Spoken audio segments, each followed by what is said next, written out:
inilah yang menjadi satu hal yang penting bagi DPR dalam melaksanakan fungsi-fungsinya bersama dengan pemerintah. Mungkin itu pengantar dari saya. Ada pertanyaan? Silakan.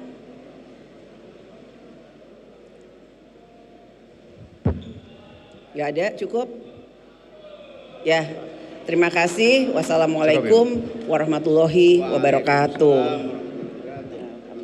Langsung pulang, ini nggak dibawa. Bu.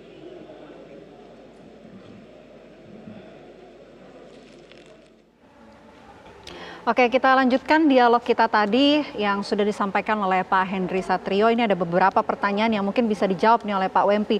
Salah satunya soal pajak non-pajak investasi dan juga dana pemilu. Silakan. Saya kira ini pertanyaan yang sangat bagus dan fundamental. Pertama memang tadi Bapak Presiden sudah umumkan penerimaan perpajakan kita tadi 2016 triliun, 2016,9 triliun. Nah ini kalau kita breakdown ini Mbak Vena, Mas Henry, bahwa sekitar 1.715 triliun itu dari perpajakan. Jadi pajak, PPN, PPH itu ada di sana. Sedangkan yang sisanya itu dari kepabeanan dan cukai. Jadi kira-kira kalau misalnya kita klaster seperti itu. Di samping penerimaan tadi, perpajakan juga ada dari PNBP. Juga itu sekitar tadi disampaikan 426,3 triliun. Nah, konteksnya di sini bahwa kebijakan perpajakan kita ke depan itu sangat-sangat sekarang progresif untuk membantu. Bukan hanya pajak itu kita mengumpulkan penerimaan dari masyarakat, tetapi juga pada saat yang sama memberikan insentif untuk melakukan usaha atau investasi. Kita tahu di tahun 2020, 2021 bahkan di 2022 ada yang namanya program pemulihan ekonomi nasional. Sebagian klaster atau modalitas di dalam PEN itu adalah bagaimana memberikan insentif untuk pemulihan ekonomi bagi korporasi.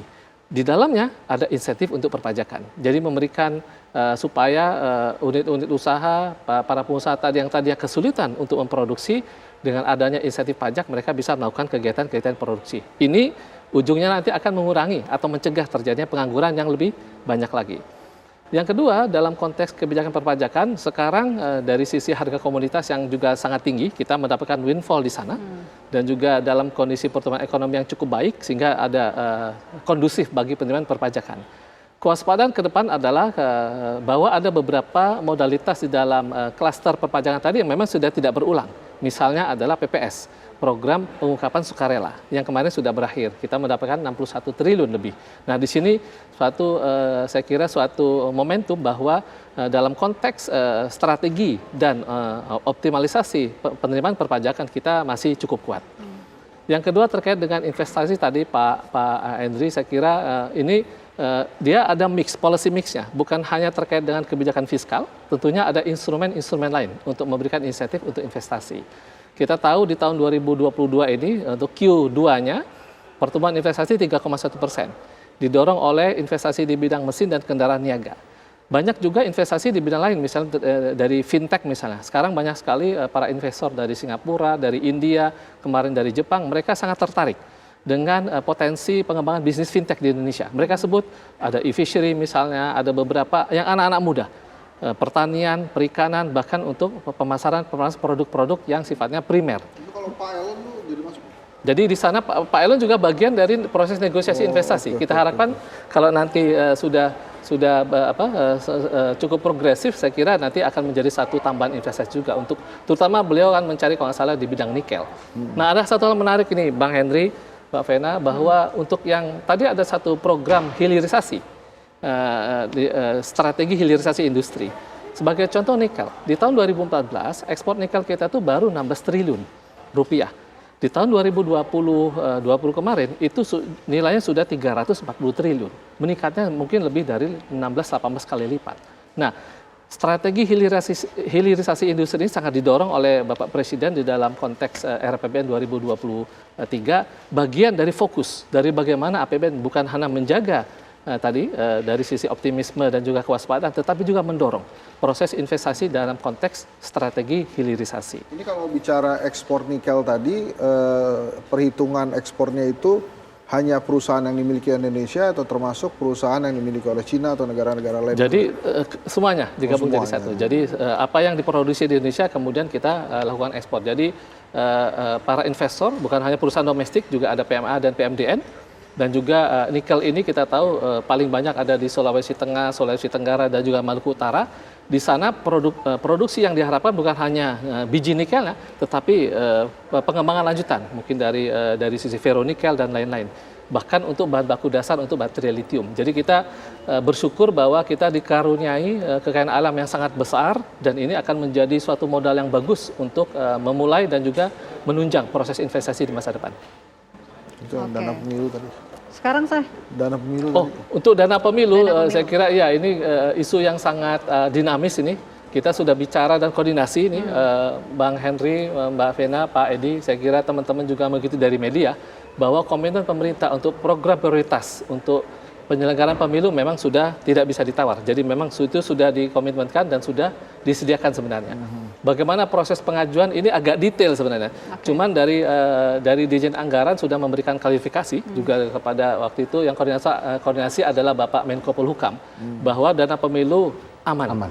Disediakan secara oleh pemerintah sesuai dengan kebutuhan, dan bagaimana proses pencairan tentunya akan ada mekanisme pengadaan, mekanisme pembelian barang dan lain. Jadi prinsipnya dana pemilu disediakan dan aman. Mbak Swempi, satu lagi ya. Mbak Puan itu tadi 2 kali menyampaikan tentang kalau pembangunan jangan jadi seperti dari proyek ke proyek gitu ya. Memang struktur anggarannya itu dari proyek ke proyek atau gimana sih? Saya kira kalau melihat dari pembangunan, basis dokumen utama kita adalah RPJM.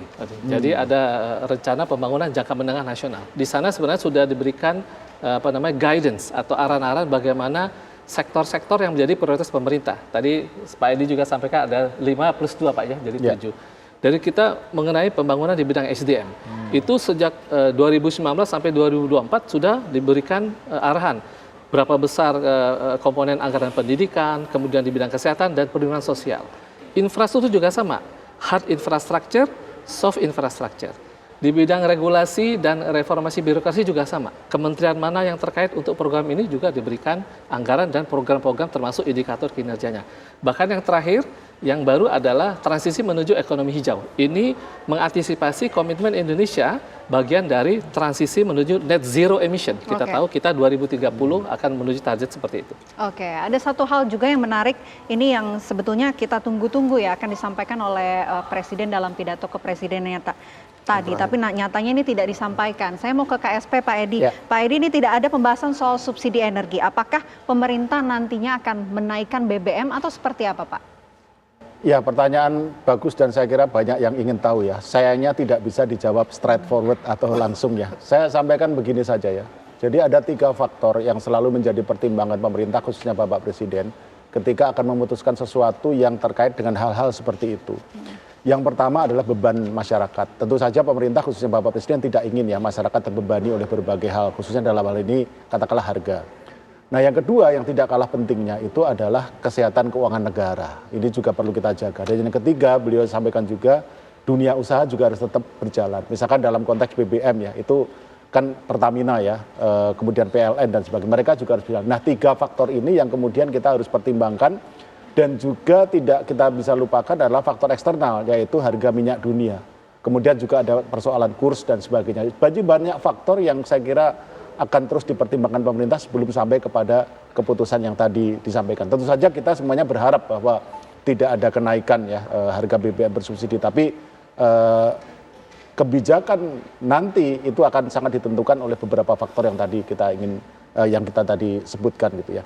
Nah, tapi ada satu yang saya ingin merespon tadi Mas Hendri ya. Jadi tentang kok Pak Jokowi ini senang banget ya sama investasi, memang iya ya.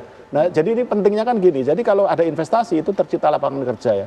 Lapangan kerja formal ya, kemudian memberikan pendapatan yang layak bagi masyarakat. Nah, ini penting kenapa? Karena saat ini meskipun angka pengangguran kita itu relatif rendah dalam arti sudah turun jauh ya dibandingkan pada saat pandemi, tapi pekerja informal kita itu masih tinggi, masih hampir 60% dari pekerja di Indonesia itu adalah pekerja informal. Tentu saja kita ingin ya sebagian besar dari mereka itu bekerja di sektor formal, dan untuk bekerja di sektor formal memang harus dari investasi. Kemudian penerimaan pajak yang tadi disebut Mas Wempi itu juga asalnya dari investasi. Jadi ini memang menjadi satu hal yang sangat penting, dan kalau tadi saya sebutkan ada cita-cita Indonesia menjadi negara maju tahun 2045, itu ada salah satu prasyaratnya adalah yang disebut orang-orang ekonomi ini kita sebut sebagai kita harus keluar dari yang namanya middle income trap gitu ya. Jadi jebakan kita masuk kelas menengah tapi nggak naik-naik gitu ya. Banyak negara yang mengalami itu dan salah satu kunci untuk keluar dari middle income trap adalah investasi. Ya saya setuju sih ada strategi investasi, tapi yang paling penting memang